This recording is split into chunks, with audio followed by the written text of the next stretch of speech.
Namanya siapa Mas? Eh, Nama asli yang ada di KTP Miftahul Khairon. Panggilannya Tajib. Nah, Mas Tajib ini sendiri ini apa benar Mas? Adiknya Gus Miftah ya? Ya kebetulan alhamdulillah. Ya kalau memang masih diakui tapi. Apa sih cerita dari dulunya Gus Miftah itu seperti apa sih Mas? Ya kita dilahirkan dari orang kampung lah, istilahnya dari orang kampung. Memang jadi awal mula ceritanya kita itu di Lampung ya karena dulunya kan orang tua ke Lampung itu kan transmigrasi. Nah setelah itu ya mungkin tempat tinggalnya di Lampung. Nah dari Lampung itu bapak saya membawa anak satu yang pertama yang ada di Palembang. Nah anak yang kedua sampai nomor 4 sampai nomor 5 saya yang terakhir itu semuanya kelahiran Lampung di Jabung, khususnya tempatnya di sekarang jadi desa Adiluhur kalau nggak salah, desanya Adiluhur dulu Adirejo kan. Nah sekarang Adiluhur. Dari 5 bersaudara Pendowo 5 kabeh lanang kabeh tapi tinggal siji tinggal 4. Saya yang terakhir adik dari Gus Miftah. Jadi Gus Miftah ini sendirinya asal dari mana Mas? Aslinya dulu kelahirannya? Aslinya Jabung Mas ya? Jabung. Jabungnya lebih tepatnya daerah mana Mas? Daerah dulu masih Adirejo, sekarang Adiluhur. Sekarang Adiluhur. Sebelum pemecahan toh. Kalau dulu kan masih Adirejo. Tadi katanya dari keluarga yang sederhana ya? Ya memang sangat sederhana Mas. Istilahnya memang ya gimana ya? Ya memang anak orang duwe kan, memang anaknya orang nggak mampu, anaknya orang istilahnya nggak punya. Ibaratnya ngomong makan aja kan susah dulu zaman dulu itu kan. Bapak ibu dulu kerja apa Mas? Ya petani sawah. Petani sawah, bapak mama dagang di pasar. Dagang pasar. Jadi ya untuk menghidupi anak-anaknya dari 4 bersaudara itu ya dari hasil kebun dan hasil pasar itu. Tapi kan Gus Miftah itu kan dari lulus SD itu kan dipondokkan di tempatnya adiknya bapak yang ada di Jaya Sakti, Kecamatan Anak Toha, Lampung Tengah. Terus di Pondok Pesantren Bustanul Ulum. Setelah lulus baru Gus Miftah di sana lulus SD ya, keluar dari Jabung itu lulus SD, jadi sanawiyah aliyahnya mengenyam pendidikan di sana di Bustanul Ulum. Terus terakhir ke Jawa terakhir ke Jawa dia lulusan tahun berapa ya aliyahnya itu kalau nggak salah 99 atau 98 gitu loh. Dia lulusnya dari aliyah Jaya Sakti itu di Pondok Pesantren Bustanul Ulum itu di bawah pimpinannya Bapak Haji Sudi. Jadi saudara saya. Jadi berarti ketika ibu itu minta Gus Miftah pulang, Gus Miftah otomatis pulang Mas? Ya lihat kondisi juga kayaknya. Lihat kondisi. Iya lihat kondisi. Kalau kondisinya memang memungkinkan ya pulang. Apalagi dia kan sekarang sibuk Mas. Dia sekarang sibuk syutingan TV kan, sponsor itu kan, dan kegiatan-kegiatan yang lain. Jadi banyak sekarang kegiatan di luar pengajian ya, karena sekarang pengajian udah nggak boleh semenjak COVID ini Mas. Kalau dulu sibuk akan jadwal pengajian, undangan, karena jadwalnya kan per hari aja yang masuk sampai ratusan kan, sampai indennya aja sampai berapa bulan berapa tahun kan gitu. Nah tapi terus ya ini yang terakhir kayaknya. Sama kemarin berapa minggu yang lalu ada di mana Anak Toha di Bustanul Ulum di pondok pesantrennya dia dulu. Dia pulang acara vaksinasi sama bansos sama apa kayaknya itu. Saya nggak hadir itu. Hanya sendiri tapi. Siapa ya dia? Iya. Dia bersama Menkes. Oh sama Menkes. Sama Menkes sama Pak Kapolda Lampung dengan Pak Bupati Lampung Tengah Pak Musadito ya. Iya. Itu dia di sana acara bansos sama vaksinasi. Kalau dari pandangan sendiri Mas Tajib ini, seorang kakak Gus Miftah ini seperti apa sih? Ya dia orangnya ya itu tadi, maksudnya yang seperti apa ya? Akrab nggak sama adiknya? Alhamdulillah saya jarang sekali saya komunikasi dengan beliau. Jarang karena? Jarang, nggak tahu, jarang sekali. Telepon pun nggak pernah? Nggak pernah. Yang namanya telepon itu nggak pernah. Loh, saya jujur dulu ya, saya takut dosa loh kalau saya bohong, ya kan? Kalau untuk selama ini saya itu bisa dihitung loh Mas. Ditelepon. Sampai berusaha nggak ngubungin dia gitu? Saya ditelepon dia itu sekali. Ya waktu itu dia marahin saya karena saya mungkin saya yang salah ya. Waktu itu kan karena saya sakit, waktu itu saya sakit perut dan saya itu dilarikan ke rumah sakit Bayangkara Nganjuk waktu itu. Nah, saya telepon mak saya kan nangis-nangis, dan dia telepon beliau. Nah, beliau telepon saya, nawarin saya. Mungkin waktu itu nggak tahu lah. Pokoknya saya nggak mau tahu, waktu itu memang saya ditelepon sama beliau, pakai nomor telepon istrinya. Itu kalau untuk saya chattingan pribadi sebelum puasa kayaknya. Sebelum puasa. Tapi sampai waktu cuman itu aja. Chattingan sama beliau langsung. Ya toh, chattingan sama beliau langsung itu sebelum puasa itu hanya petani cuma buru kalau nggak buru ya nggak makan lah istilahnya. Berarti kan dalam cerita ini ibarat kata masih banyak keluarga kandung dari Gus Miftah ini yang sangat sulit, Mas ya? Yo, bukannya banyak lagi, ya memang semuanya sulit ya. Jadi dari 4 saudara itu rezekinya kan dia semua. Dari pandangan keluarga nih, Mas, dari pandangan keluarga ini seperti apa sih Gus Miftah itu, Mas? Ya dia orangnya pendiam, dia nggak terlalu banyak ngomong, ya kan. Terus kalau orangnya baik sih, kalau orangnya menurut saya baik. Dia orangnya nggak ison lah, kayak cara orang Jawa kan. Orangnya nggak bisaan, ya kan. Maksudnya nggak bisaan itu kalau ngelihat orang susah, itu dia itu gampang kesentuh gitu loh, gitu. Nah, tapi kalau untuk masalah mengenai keluarga yang susah atau yang mana itu saya no komen, ya kan. Karena itu privasi keluarga saya kan, gitu. Kalau saya menceritakan keluarga saya, ya memang seperti itu keadaannya, itu fakta, ya kan. Saya sendiri, kakak saya yang di Palembang, yang di Jambi itu memang ya susah gitu loh.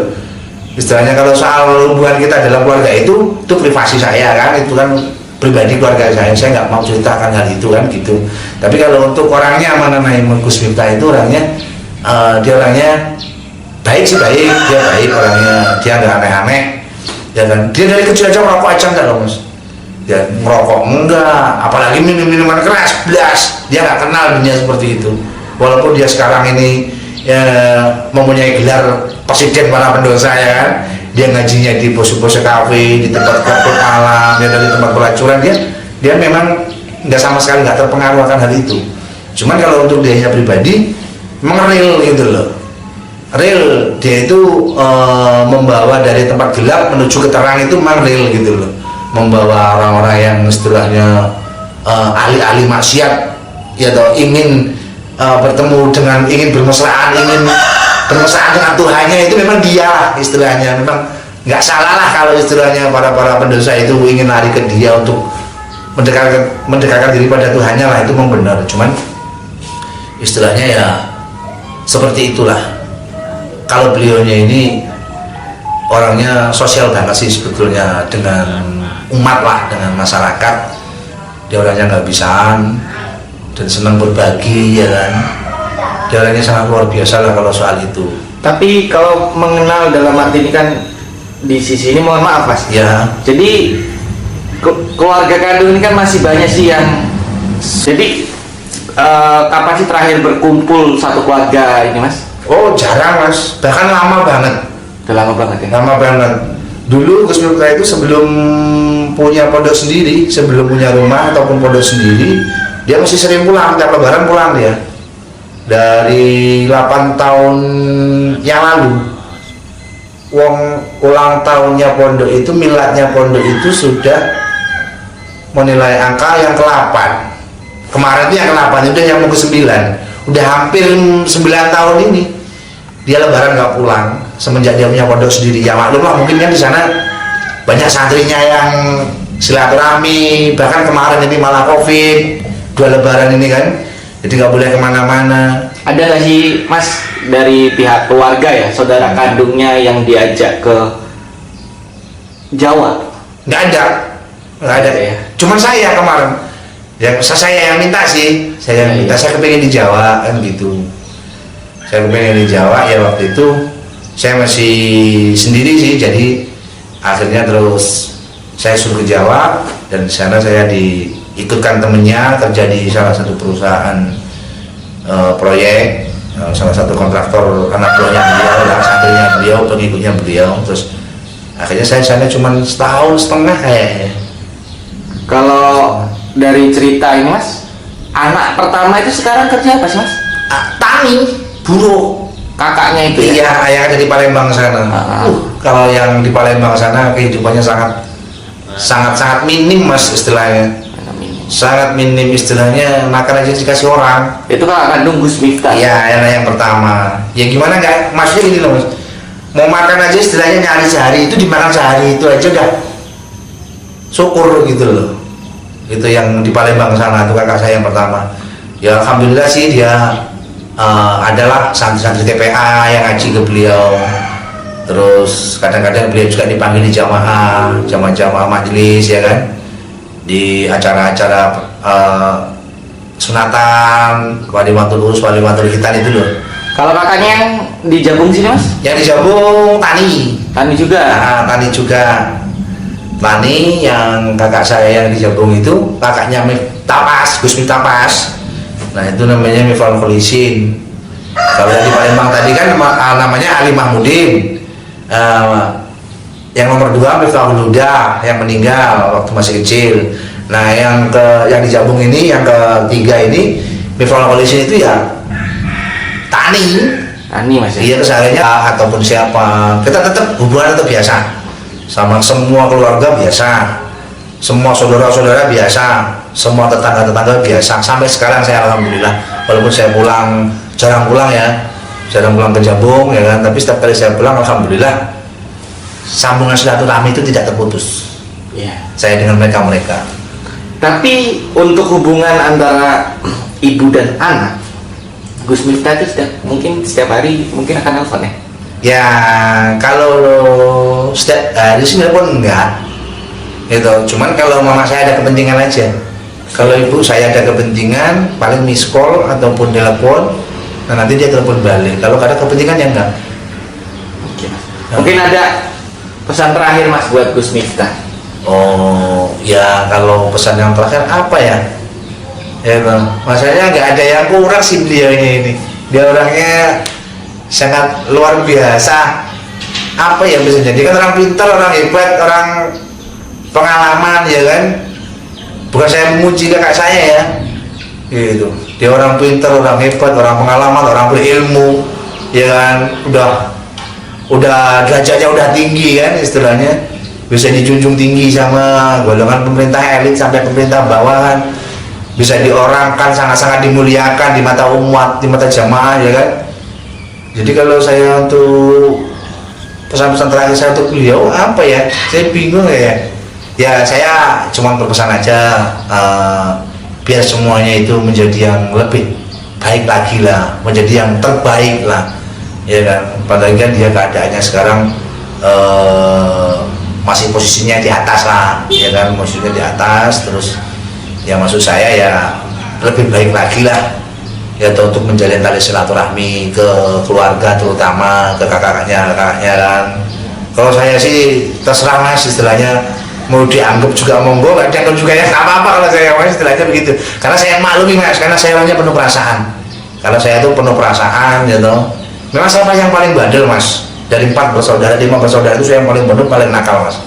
Mungkin beliau-beliaunya ini entah kakak saya yang lain, entah Gus Miftah sendiri, entah orang tua saya mungkin udah bosan lah ngurusi saya lah istilahnya ya. Tapi kan itu semua saya bukan tanpa alasan Mas gitu. Saya ada alasannya kok. Saya seperti ini saya ada alasannya kok gitu loh. Saya melakukan yang menurut dia tidak benar, tapi saya punya alasan untuk pribadi saya. Itu cukup Allah yang menghakimi saya ataupun malaikat yang mencatat amal baiknya saya dan buruknya saya. Kan begitu Mas. Gitu. Jadi kan ibu saya juga manusia. Sulit ya dalam arti kata keluarganya. Kalau tadi sampai mana sih kepedulian Gus Miftah itu menjunjung nama keluarganya ini? Ya kalau untuk menjunjungnya segimana itu, yang kayak mana itu? Ya maksud saya gini, apa ya tidak ada tawaran? Tawaran untuk, yaudah, sampean ikut saya aja ke Jawa. Oh kalau soal itu dulu sih mungkin pernah ya, karena begini, mungkin ya soal itu penawarannya dari beliau ataupun dari kakak-kakak saya yang lain yang ingin meminta ikut beliau, saya nggak tahu. Entah Gus Miftah yang menawari atau memang kakak saya yang lain ini ingin meminta ikut beliau, saya nggak tahu ya. itu. Kayak kemarin juga kalau saya pribadi saya memang yang minta kan gitu. Kalau dia itu yang menawarin saya tinggal di sana nggak ada, memang saya yang minta. Cuman kakak saya yang di Palembang itu pernah di sana juga, ya pernah di sana juga. Tapi awal mulanya dia ke sana itu apakah kakak saya yang pertama yang di Palembang itu ingin ikut beliau, apa dia yang minta, saya nggak tahu itu, ya kan. Ya terus akhirnya di sana cuma beberapa tahun, ya kan, akhirnya pulang. Nah terus yang di Jambung juga seperti itu, dia pernah di sana waktu pembangunan masjid dan pondok waktu itu, awal mula mendirikan pembangunan itu, dia di sana. Cuman ya saya juga nggak tahu apakah dia yang meminta dia yang ke sana ataupun Gus Miftahnya yang meminta dia ke sana, saya nggak tahu kalau soal itu. Yang jelas intinya kita pernah di sana semua walaupun nggak lama. Jadi udah lama Mas Gus Miftah ini nggak pulang berarti? Udah lama, hampir sekitar, maksudnya pulang lebaran loh ya. Iya. Lebaran itu 8 tahun. Kalau pulang dalam Semenjak dia punya pondok. nggak lebaran gitu? Kalau nggak lebaran, pernah sih. Pernah ya? Pernah. Berapa tahun itu? Kayaknya kalau sampai sekarang ini, Berapa tahun? kalau pulang sama keluarga ini ya, sama Iya, keluarganya di beliau. rumah ibu. Bukan, maksudnya Gus Miftahnya pulang sama anak istrinya beliau apa sendiri? Ya sendiri maupun Nah kalau sendiri kayaknya belum lama ini kayaknya, belum lama ini sekitar sebelum puasa kayaknya, sekitar setengah tahun yang lalu kayaknya, waktu dia ngaji diundang sama bosnya Ceker yang punya karaoke, tahu kan, Pasar Sakti, Labuan Meringi itu masih ikut. Labuan Meringi itu perbatasan kan itu antara Labuan Meringi dengan Pasar Sakti. Pernah dengar nggak tempat karaoke Ceker itu? iya. Nah bosnya itu namanya kan Siti. Nah itu mengundang beliau. Wah, waktu itu dia diundang melalui ibu saya, ngundangnya Gus Miftah ini. Nah akhirnya dia pulang kan, otomatis dong pulangnya ke gitu. Jadi kan ibu saya juga manusia, dia juga manusia, ya kan. Siapa sih yang tahu perasaan hati seseorang, kan gak ada yang tahu kecuali Allah kan gitu. Cuman ya menurut pesan saya ya lebih baik lagi dan bermanfaat untuk umat, ya toh, gitu. Naiklah tinggi setinggi-tingginya lah apa yang dia inginkan, ya toh. Tapi jangan lupa bahwa pasti suatu saat kalau orang naik tinggi itu kan pasti akan jatuh, itu pasti Mas, kan gitu toh. Nah biar gak jatuh gimana lah, betul loh, biar gak jatuh gimana, ya toh, biar awet lah. Ibaratnya dia itu sekarang sudah di pucuk sana kan, ibaratnya biar awet tuh kayak mana kan gitu. Jangan sampai istilahnya dia jatuh. Kalau jatuh lah saya juga kasihan kakak saya kan gitu. Ngumati santri oke, ngumati umat akeh toh, semuanya gratis, mudah di sana kan, gak ada yang ngeluarin biaya kan begitu. Ya mudah-mudahan dia selalu istiqomah, lebih tambah dewasa, ya kan, lebih tambah dewasa lagi, ya toh. Sekarang usianya dia udah 40 tahun, ya kan, kemarin ulang tahunnya ke 40. Tambah sukses, panjang umur, ya kan, bisa mengayomi umat banyak, masyarakat banyak, jamaah banyak, ya kan, bisa jadi